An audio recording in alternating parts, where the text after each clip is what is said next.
सुनाओ, हमने टेबल अपने समझ ली है पूरी। वीडियो को 2-3 बार रिपीट करके देखना ताकि आपको टेबल और अच्छे से समझ में आए। ठीक है। Now helium atom has 2 electrons in its outermost shell and all other elements have atoms with 8 electrons in the outermost shell. ठीक है। हीलियम के अंदर क्या था, आउटर मोस्ट के अंदर हमारे पास क्या थे, 2 ही एटम्स थे। ठीक है। उसके बाद जो भी एलिमेंट्स आ रहे थे यहाँ पर आप देख रहे हो, उसके बाद हीलियम के बाद हमारे क्या है, जो भी एलिमेंट्स आए, हीलियम के बाद क्या क्या हमारा लिथियम आया, बेरिलियम आया, ये जितने भी आए। ठीक है। तो इनकी क्या थी, इसके बाद ये 2 कंप्लीट हो गए, इसके बाद क्या थे, इनके मैक्सिमम कितने आ रहे थे, सेकंड शेल शुरू हो गया। यहाँ पे तो हमारे को फर्स्ट शेल की ही ज़रूरत पड़ी ना, सेकंड वाले की कहाँ, हमें यहाँ पर कितना है, यहाँ पे सेकंड शेल आ गया हमारा, सेकंड शेल की हमको ज़रूरत पड़ रही थी। तो सेकंड शेल के अंदर कितने होते हैं, 8। तो हीलियम के बाद जो भी हमारे आएंगे उसका जो आउटर मोस्ट शेल था उसके अंदर हमें कितने की ज़रूरत थी, 8 की ज़रूरत थी। ठीक है। तो उसकी वैलेंसी कंप्लीट करने के लिए हमें कितने कितने इलेक्ट्रॉन्स की ज़रूरत पड़ रही थी, मतलब कितने इलेक्ट्रॉन्स होने चाहिए उसके अंदर, 8 हो सकते हैं। ठीक है। तो combination capacity of atom of elements that is their tendency to react and form molecules with atom of the same or different elements was thus explained as the attempt to attain a fully filled outermost shell. ठीक है। अब देखो, अब molecules कैसे बनते हैं, like हमने लिया Na का एग्जांपल, ये Na का एक एटम है और ये Na का एक एटम है। अब क्या है, मैंने क्या बताया था, ठीक है, ठीक है, Na का एटम हो गया। अब मॉलिक्यूल्स कैसे बनते हैं, 2 एटम्स को आपस में मिला के मॉलिक्यूल्स बनते हैं। तो ये 2 एटम्स मिलेंगे कैसे आपस के अंदर, तो ये इसी टेबल के अकॉर्डिंग मिलते हैं। लाइक हमने क्या पढ़ा, Na का आउटर मोस्ट था, उसके अंदर कितना इलेक्ट्रॉन था, आउटर मोस्ट के अंदर 1 इलेक्ट्रॉन था। ठीक है।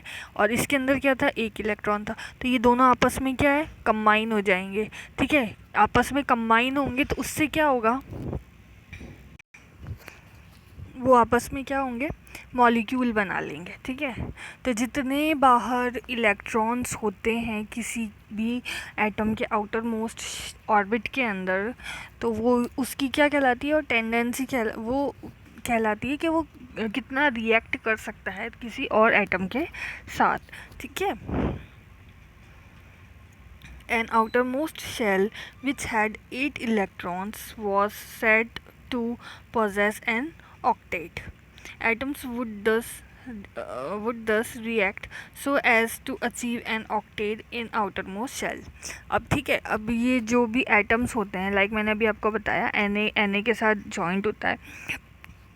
तो ये सब प्रोसेस जो होते हैं ना कॉम्बिनेशन के, ये क्यों होते हैं, ये इसलिए होते हैं ताकि ये अपने ऑक्टेट को पूरा कर सके। ऑक्टेट मतलब कि अपने 8 इलेक्ट्रॉन्स जो कंडीशन होती है बाहर आउटर मोस्ट शेल के अंदर, आउटर मोस्ट ऑर्बिट के अंदर कितने इलेक्ट्रॉन्स होने चाहिए, 8 इलेक्ट्रॉन्स। मान लो किसी भी एटम के अंदर 8 इलेक्ट्रॉन्स नहीं हो तो वो क्या करेगा, दूसरे एटम के साथ रिएक्ट करेगा ताकि उसके इलेक्ट्रॉन्स को वो ले सके और जॉइन कंबाइन हो सके उसके साथ, ताकि उसका जो आउटर मोस्ट ऑर्बिट है उसके अंदर क्या है, 8 इलेक्ट्रॉन्स पूरे हो जाएं। 8 इलेक्ट्रॉन्स पूरे होने के बाद वो क्या होगा, स्टेबल हो जाएगा। ठीक है। This was done by sharing. मैंने बताया अभी कि आप क्या करेगा, वो शेयर करेगा, किसी और से ले लेगा। ठीक है। या तो वो किसी और से लेगा या फिर वो अपने इलेक्ट्रॉन्स किसी और को दे देगा। ठीक है। तो इस प्रोसेस से क्या होगा कि वो अपना ऑक्टेट स्टेबल कर लेगा, ऑक्टेट बना लेगा आउटर मोस्ट। ठीक है। तो वो क्या हो जाएगा, स्टेबल हो जाएगा। This is done by sharing, या तो गेनिंग और लूजिंग इलेक्ट्रॉन्स, या तो वो इलेक्ट्रॉन्स देगा या इलेक्ट्रॉन्स लेगा। The number of electrons gained और लॉस और share so as to make the octet, the electron is in the outermost shell. Thus gives us directly combined capacity of the element, that is the valency discussed in the previous chapter. Okay, so ये जो electrons होंगे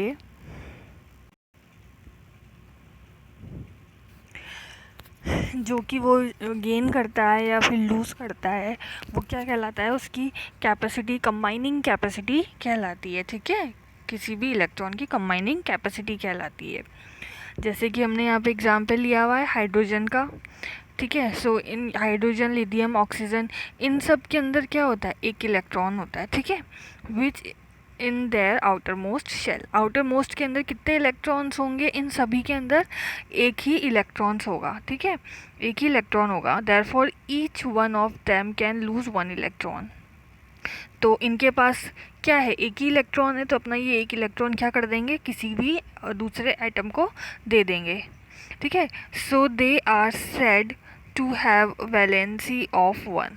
ठीक है, तो इनको क्या बोलेंगे कि हाइड्रोजन के पास कितनी की वैलेंसी है, एक इलेक्ट्रॉन की वैलेंसी है। ठीक है,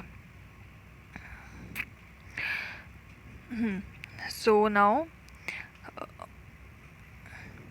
मैग्नीशियम और एल्यूमिनियम की वैलेंसी के बारे में यहाँ बात की गई है। यहाँ पे क्या बोला, एल्यूमिनियम और जो मैग्नीशियम होता है ना, उनके अंदर कितने कितने की वैलेंसी हो सकती है, 2 और 3। ठीक है, मैग्नीशियम की कितनी होती है वैलेंसी, 2, और एल्यूमिनियम की कितनी होती है, 3 वैलेंसी होती है, मतलब 3 इलेक्ट्रॉन्स की वैलेंसी होती है। क्योंकि मैग्नीशियम का क्या है, has 2 electron in the outer most shell and aluminium has 3 electron in the outer most shell. मैंने क्या बताया था कि वैलेंसी क्या होती है इलेक्ट्रॉन्स की, जो आउटर मोस्ट शेल के अंदर जितने इलेक्ट्रॉन्स रहते हैं। तो मैग्नीशियम के आउटर मोस्ट शेल के अंदर कितने इलेक्ट्रॉन्स हैं, 2, तो उसकी वैलेंसी कितनी हो गई, 2 इलेक्ट्रॉन्स। एल्यूमिनियम के आउटर मोस्ट शेल में कितने हैं, 3 इलेक्ट्रॉन्स, तो उसकी वैलेंसी कितनी हो गई, 3 हो गई। ठीक है, ठीक है। नाउ हमने क्या पढ़ा कि 8 वैलेंसी पूरी होनी चाहिए। अब मान लो किसी भी आउटर मोस्ट के अंदर, किसी भी सेल के आउटर मोस्ट के अंदर 7 इलेक्ट्रॉन्स हैं। ठीक है, तो हमने क्या बोला, 7 इलेक्ट्रॉन्स हो गए उसके। ठीक है, तो 7 इलेक्ट्रॉन्स है तो 8 के तो क्लोज है ना, मतलब ऑलमोस्ट क्लोज है उसके। ठीक है, एक ही इलेक्ट्रॉन की तो कमी है, तो हम क्या करेंगे, कहेंगे इसकी वैलेंसी को हम क्या कहेंगे, ये नहीं कहेंगे कि हम इसकी वैलेंसी कितनी है, 7 इलेक्ट्रॉन्स की है, नहीं, हम कहेंगे कि 1 इलेक्ट्रॉन की इसकी वैलेंसी है। ठीक है, जितने, अब क्या है कि 8 है, 8 टोटल होनी चाहिए, और यहाँ पर कितनी है, 7 हो रही है। ठीक है, तो ये 7 क्या है, 8 के करीब ही है, मतलब क्लोज है 7। ठीक है, तो एक की ही कमी आ रही है ना, तो हम जो जो कम होता है ना उसकी बात करते हैं यहाँ पे। तो कितना लेंगे हम, क्या कहेंगे कि इसकी वैलेंसी कितनी होगी, 1 होगी। इसी तरह का मान लो यहाँ पे 6 इलेक्ट्रॉन है इसके आउटर मोस्ट शेल के अंदर, तो कितने की कमी है हमारे पास, 8 होने में कितने की कमी है, 2 की कमी है। तो हम क्या कहेंगे कि 2 इलेक्ट्रॉन्स की वैलेंसी, हम ये नहीं कहेंगे कि 6 इलेक्ट्रॉन्स की वैलेंसी, हम क्या कहेंगे, 2 इलेक्ट्रॉन की वैलेंसी है। यहाँ पे हमने एग्जाम्पल लिया है कि जो फ्लोरीन होता है, फ्लोरीन की आउटर मोस्ट के अंदर कितने इलेक्ट्रॉन्स होते हैं, 7 इलेक्ट्रॉन। तो हमें क्या बोलना चाहिए कि उसकी वैलेंसी कितनी हो गई, 7, क्योंकि जो आउटर मोस्ट शेल होती है उसमें जितने इलेक्ट्रॉन होते हैं वही क्या होती है, उसकी वैलेंसी होती है। ठीक है, लेकिन हम क्या बोलते हैं, हम ये नहीं बोलते कि फ्लोरीन की वैलेंसी कितनी है, 8 है, सॉरी 7 है। हम क्या बोलेंगे कि उसकी वैलेंसी कितनी होगी, 1 इलेक्ट्रॉन की। ठीक है, क्योंकि हमें क्या करना है, पूरा ऑक्टेट पूरा करना है, 8 इलेक्ट्रॉन्स पूरे करने हैं। अब जैसे फ्लोरीन के क्या आउटर मोस्ट के अंदर 7 इलेक्ट्रॉन्स दे रखे हैं। ठीक है, तो अब फ्लोरीन 7 इलेक्ट्रॉन्स देगा थोड़ी ना अपने।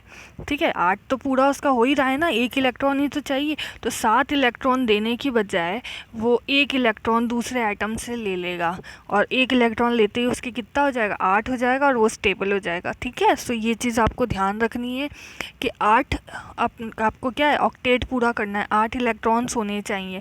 तो उसके लिए जैसे अगर आपको 6 दे रखे हैं आउटर मोस्ट के अंदर, या 7 दे रखे हैं, तो आप वो 6 या 7 इलेक्ट्रॉन दूसरे आइटम को नहीं दोगे, मतलब उससे 1 या 2 ले लोगे।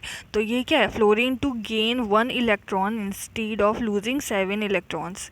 तो फ्लोरीन क्या करेगा, 1 इलेक्ट्रॉन को ले लेगा, ना कि अपने 7 इलेक्ट्रॉन्स को किसी और एटम को देगा। तो उसकी वैलेंसी क्या हो गई, क्या हो जाएगी, इसकी वैलेंसी 1 हो जाएगी। ठीक है, ये 1 हो जाएगी।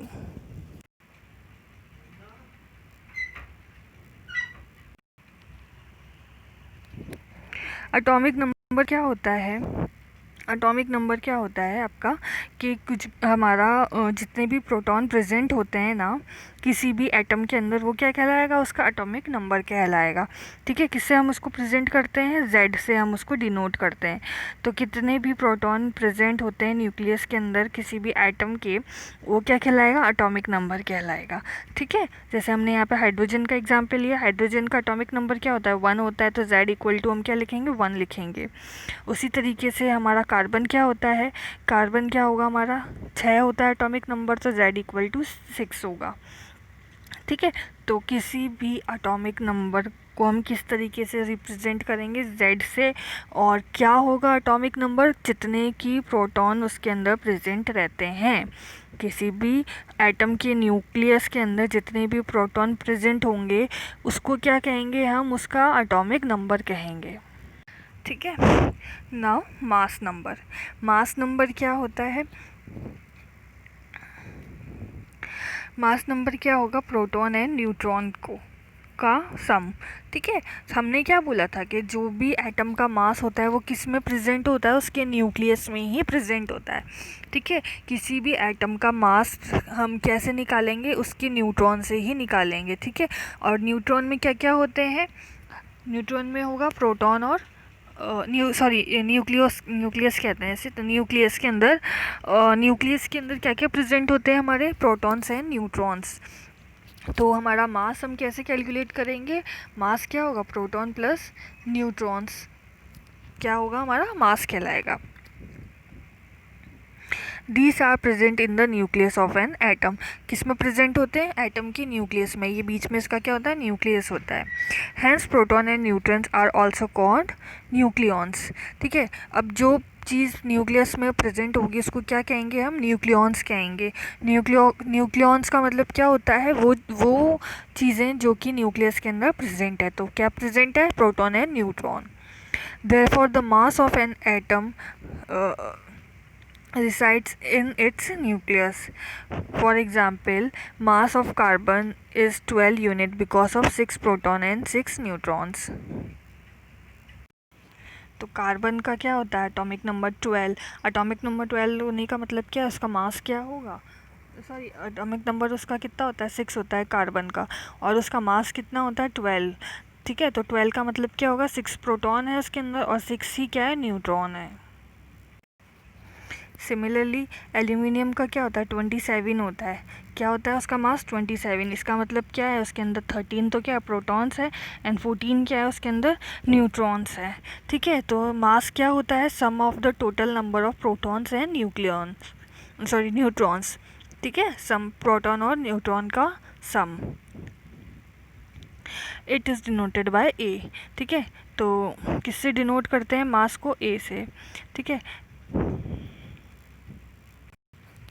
अब क्या है कि हमें क्या है, मास नंबर और एटॉमिक नंबर और एलिमेंट नंबर अगर तीनों को साथ में रिप्रेजेंट करना हो तो हम कैसे करेंगे, इस तरीके से हम रिप्रेजेंट करते हैं कि किसी भी एटम का जो सिंबल होता है ना, सिंबल कहाँ आएगा, बीच में सिंबल आ जाएगा। सिंबल के इधर लेफ्ट हैंड साइड के ऊपर मास नंबर लिखेंगे और नीचे क्या लिखेंगे, एटॉमिक नंबर। जैसे ये एग्जाम्पल दे रखा है यहाँ पर ये। ठीक है, एग्जाम्पल किसका दे रखा है, नाइट्रोजन का। तो नाइट्रोजन का क्या ले रखा है, एन। सिंबल क्या होता है, एन होता है, तो एक्स की जगह क्या आ गया, एन आ गया।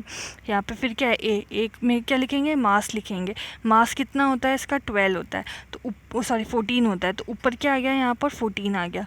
एटॉमिक नंबर क्या होता है, 7, तो यहाँ पे 7, तो क्या लिखा हमने, 14 एन और नीचे 7। Now isotopes.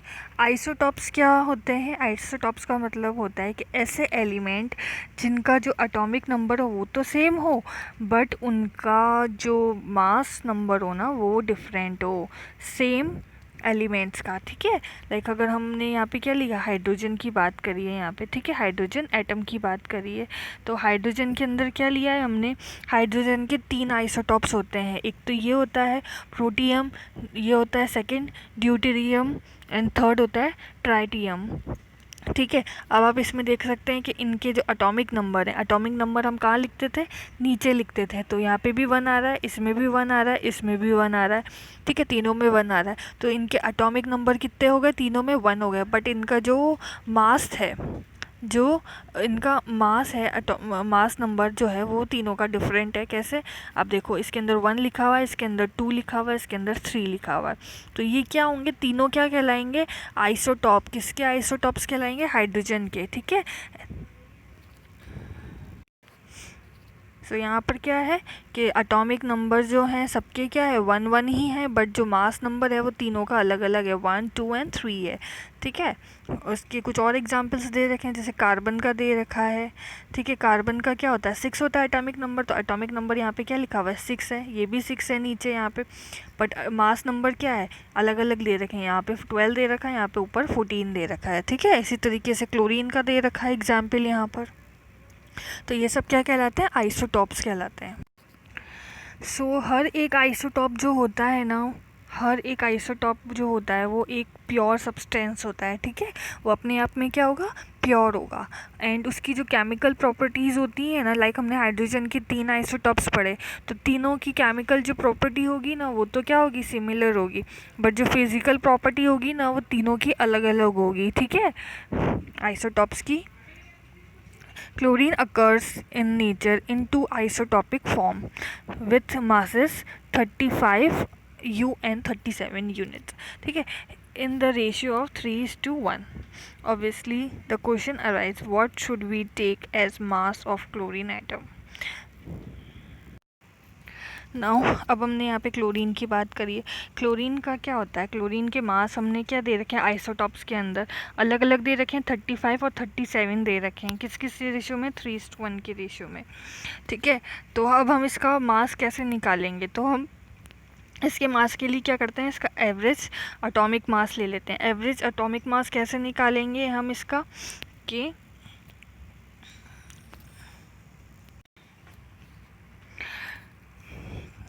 यहाँ पे 35 लिखेंगे और 75/100। ठीक है।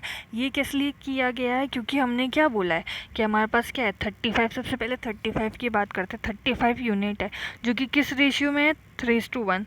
तो अगर हम इसे 100 के रेशियो में लिखें, लाइक अगर हम लिखें टोटल मास कितना हो? 100% हो, तो 100% में 75 कितना हो जाएगा? यहाँ पे 25%। ठीक है। तो ये 3 को हम क्या लिख रहे हैं? 75 लिख रहे हैं। ठीक है। अगर हम इसमें 100 की टर्म में बात करें तो ये 3:1 क्या होगा? 75%। और यहाँ पर क्या होगा? 25%। अगर हम इसको दोनों को आपस में कैंसिल करेंगे तो क्या आएगा? 3:1 ही आ रहा है हमारा। तो यहाँ पे क्या करेंगे? इसको 75, तो 35 इंटू 75/100 प्लस यहाँ पर क्या आ जाएगा? कितना बचेगा? ये 1%। तो इस 1%, ये 1% कितना है? 25% है। ठीक है। मतलब ये 1 किसके बराबर है? 25% के बराबर। तो हमने क्या लिखा? 25/100। ठीक है। ये इस तरीके से हम इसको लेंगे। नाउ हमने इसको सॉल्व करा एंड हमारा क्या आ गया? एवरेज परसेंट हमारा क्या आ गया? एवरेज मास हमारा क्या आ गया? 35.5 यूनिट्स। ठीक है। सो ये जो हमारा मास होता है एटम का, किसी भी आइसोटॉप्स का, अगर हम एवरेज मास निकालेंगे तो हम कैसे निकालेंगे? अगर हमको उसका एलिमेंट का मास काउंट मतलब निकालना हो तो हम कैसे निकालेंगे? उसका एवरेज मास निकालते हैं। ठीक है। और अगर किसी भी एलिमेंट के आइसोटॉप्स नहीं दे रखे हों तो हम उसका जो मास जो हम जैसे निकालते हैं कि एटॉमिक नंबर जो होता है उसको इंटू 2 करते हैं, मतलब उसका डबल कर देते हैं, तो उसी मेथड से निकालेंगे। और आइसोटॉप्स का कैसे निकालेंगे? इस तरीके से निकालेंगे। जैसे हमने क्लोरीन का निकाला, क्लोरीन का कितना आया? 35.5 आया। तो इसका मतलब ये नहीं है कि क्लोरीन का एग्जैक्ट मास कितना हो गया? 35.5 हो गया। इसका मतलब ये है कि अगर हम क्लोरीन के 2 आइसोटॉप्स ले रहे हैं जिनका दोनों का मास अलग अलग है, तो उन दोनों का एक एवरेज मास जो है वो कितना माना जाएगा? ये 35.5 माना जाएगा एक एवरेज मास। ठीक है। अब आइसोटॉप्स की क्या क्या यूजेस है? आइसोटॉप्स का क्या फर्स्ट एप्लीकेशन इसकी क्या है कि ये जो फर्स्ट एक आइसोटॉप होता है यूरेनियम का, तो यूरेनियम का जो आइसोटॉप होता है वो किसके अंदर यूज़ का एज अ फ्यूल यूज़ करते हैं? किसमें? न्यूक्लियर रिएक्टर्स के अंदर। ठीक है। सेकेंड क्या है कि कोबाल्ट का जो आइसोटॉप होता है उसको हम कैंसर के ट्रीटमेंट में यूज़ करते हैं। थर्ड क्या है? आयोडीन का जो आइसोटॉप होता है उसको हम गोइटर के ट्रीटमेंट के अंदर हम उसे यूज़ करते हैं। नाउ आइसोबार्स, ठीक है, आइसोबार्स। आइसोबार्स क्या होते हैं? लाइक हमने दो एलिमेंट्स लिए, क्या क्या लिया हमने? कैल्शियम ले लिया जिसका एटॉमिक नंबर 20 है, और आर्गन ले लिया जिसका एटॉमिक नंबर 18 है। तो the number of proton in these atoms are different, ठीक है। जब इनका एटॉमिक नंबर डिफरेंट है तो मैंने क्या बताया था, जो एटॉमिक नंबर होता है वही प्रोटॉन नंबर होता है। तो क्या होगा, इनका प्रोटॉन्स के जो नंबर होंगे वो भी अलग अलग होंगे, but the mass number of both of this element is 40। बस जो इनका मास नंबर होगा ना दोनों का, वो क्या होगा, 40 होगा। तो हमने अभी क्या पढ़ा, आइसोटॉप्स। आइसोटॉप का जस्ट अपोजिट होता है आइसोबार्स, ठीक है। इसके अंदर क्या होगा, उसके अंदर क्या था, एटॉमिक नंबर सेम था और एटॉमिक मास डिफरेंस था। अब इसके अंदर क्या है, एटॉमिक मास अलग अलग होगा और एटॉमिक मास जो होगा ना वो सेम होगा, ठीक है। जैसे इसके अंदर इसमें एटॉमिक नंबर 20 था, इसके अंदर कितना था, 18 था, बट इन दोनों का मास कितना है, दोनों का 14 ही है, 40 है। That is the total number of nucleons is the same in the atoms of these pair of elements. Atom of different element with different atoms number which have the same mass number as known as isobars, ठीक है। Same मैंने आपको बताया, जिसका atomic number different है और atomic mass same है उनको हम क्या कहेंगे, आइसोबार्स कहेंगे।